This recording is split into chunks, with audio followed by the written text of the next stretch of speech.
Week 9 fantasy football is almost in the book, so I'm bringing you 10 must-add players for Week 10 fantasy football. We saw a ton of injuries again this week, so we're going to have to be reloading our rosters, especially with some buys coming up. And we started off with the first waiver wire target. It's going to be Quentin Johnston for the Los Angeles Chargers, and we start to look at Quentin Johnston over here on Sleeper. Huge day for Quentin Johnston with 22 fantasy points in this Week 9 game. Now, had 5 targets, 4 receptions for 1 total touchdown. And absolutely love to see it with Quentin Johnston. Like we said, we hadn't seen him the last 2 weeks. And right now, over on Sleeper, he is only rostered in 27% of leagues. So definitely going forward, we're going to want to be adding Quentin Johnston. He's my number 1 waiver target for the week. Definitely got to go check out what Quentin Johnston is going to cost for you to acquire. Hopefully, he's available in your league. My second waiver wire target, it is going to be Ray Davis for the Buffalo Bills. And this was a great game versus the Miami Dolphins today, but we did start to see Ray Davis really start to emerge himself. He's 25% rostered over on Sleeper leagues, had 17 overall fantasy points, 4 attempts, 20 yards, had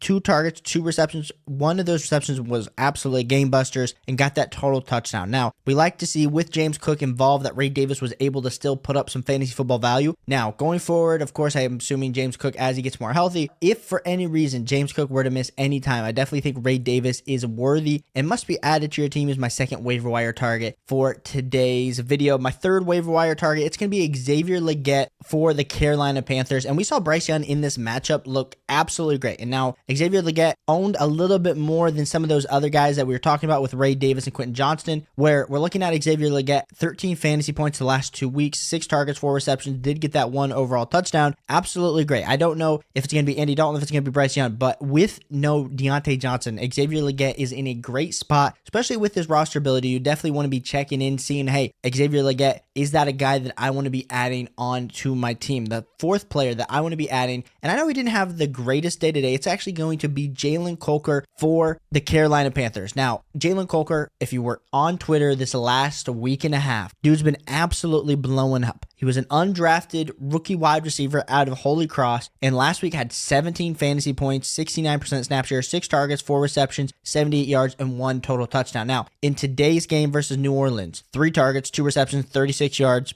Sleeper has not updated the snap share, but I looked over on PFF. Jalen Coker played like a 45% snap share, which wasn't great. I was hoping for a little bit higher of a snap share there for Jalen Coker. I do think going forward, especially like we talked about some of these top tier guys, as you're needing to add guys, depending on how deep your league is, Jalen Coker is only 17% rostered on Sleeper. Definitely think you guys need to be targeting some Jalen Coker, especially I added him in a bunch of leagues before today. So I would highly recommend that you guys go make a push to go see if Jalen Coker is going to be available. The next guy that you should be adding to your team, it is going to be Brandin Cooks for the Dallas Cowboys. Man, seeing CeeDee Lamb go out with an injury, seeing Dak Prescott potentially with a broken finger makes me a little bit nervous for this whole Dallas Cowboys offense. Now, Brandin Cooks is a guy that was placed on IR a few weeks ago after in that week 4 game, but now we're approaching this week 10, and we got a stretch of games, week 10, week 11, week 12, where I'm assuming Brandin Cooks is going to come back. And as much as we saw some great things from like a guy like a Jalen Tolbert today, Brandin Cooks is going to be the cheaper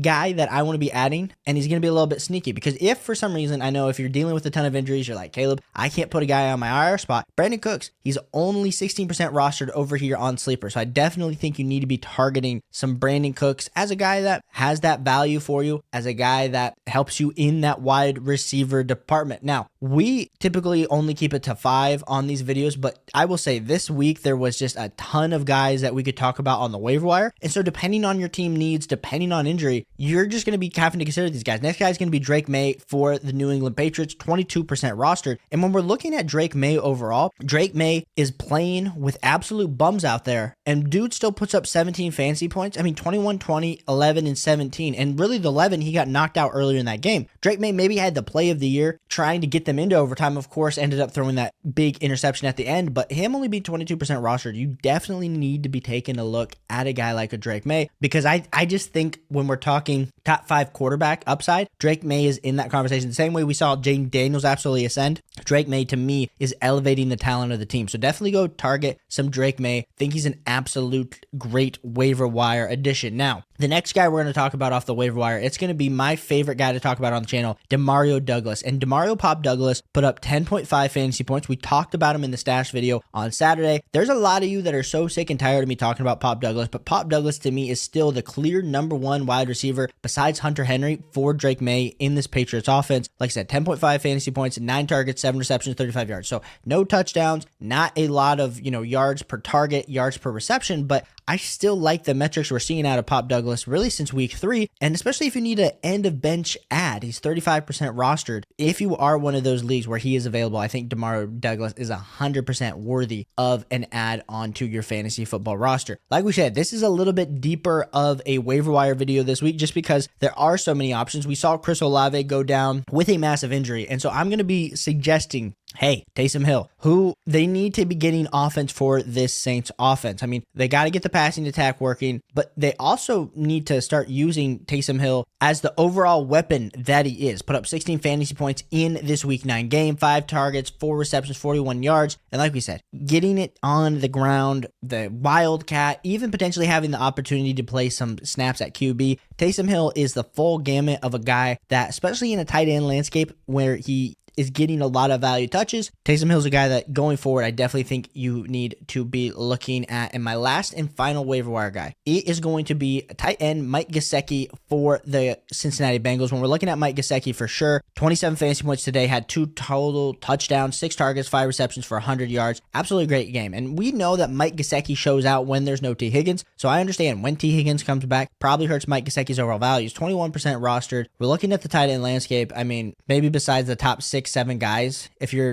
don't have one of them, you're definitely going to be taking shots. I think Mike Gesicki could be worthy of an ad, depending on how desperate you are at the tight end position. Now, we put out a trade video later on in the week, but I do like to talk about some trades that I'm currently thinking about as we're heading into the weekend. And really 2 guys came to mind today. The first player that we're going to talk about, it's going to be AJ Brown, who went down with that knee injury. Super unfortunate for anybody that owns AJ Brown. This guy owns AJ Brown in a ton of leagues, but I do think when we see an injury like this happen, I know it's an knee injury, we need to either quickly react to get a discount, but we also have to understand that if we try to get a discount right now, there's a chance that this is some major news that AJ Brown is super hurt. Maybe it's just he's back next week, it's a knee sprain where he's able to recover super fast. Maybe he's out just 2 weeks. I don't know what it is, but when we start to look over on the fantasy calc trade database, we start to see some trades that literally have gone down today. We see Zach Charbonnet traded for AJ Brown, can be the AJ Brown side. Christian Watson traded for AJ Brown. AJ Brown traded for Kareem Hunt, Zay Flowers. AJ Brown, James Cook for Marvin Harris Jr., Nico Collins. That one's probably a little bit hard to do at this point, but I think Kareem Hunt, Zay Flowers for AJ Brown, that's a great deal. I mean, CMC, I understand you're excited for CMC to come back. I just think there's going to be such a range of emotions with AJ Brown that depending on how your league values elite level assets, and especially whoever owns AJ Brown, if they are in any type of contention or they're just trying to make the playoffs, AJ Brown's 100% a guy that I want to be targeting. Now, the next guy that I want to be targeting, it's going to be Tyrone Tracy for the Giants. And Tyrone Tracy has been on an absolute heater until today, where the last 4 weeks is week 6 versus the Bengals. He had 22 fantasy points. Week 7 only had 6, 23 against Pittsburgh, and then this week had 7 versus Washington. 16 carries though for 66 yards, 1 total reception for 3 yards. And we look at his overall PFF snap share, we still like Tyrone Tracy a whole lot. It was just a difficult matchup versus Washington in the way that the Giants kind of had to play from behind later in the game. But if we start to see what trades are currently going down for Tyrone Tracy, we start to see Tyrone Tracy traded for Jaden Reed and Darnell Mooney. Listen, probably want the Jaden Reed, Darnell Mooney side if I'm you. JSN for Tyrone Tracy, not doing that deal at all. But we start to look at Tyrone Tracy, Elijah Moore for Cooper Kupp. So maybe there's just a bunch of trash right now out here that people are trading away. Like Tyrone Tracy for Jordan Mason, I think that's an interesting one. If you could, of course, get the Tyrone Tracy side, not trade JSN after that crazy cool game.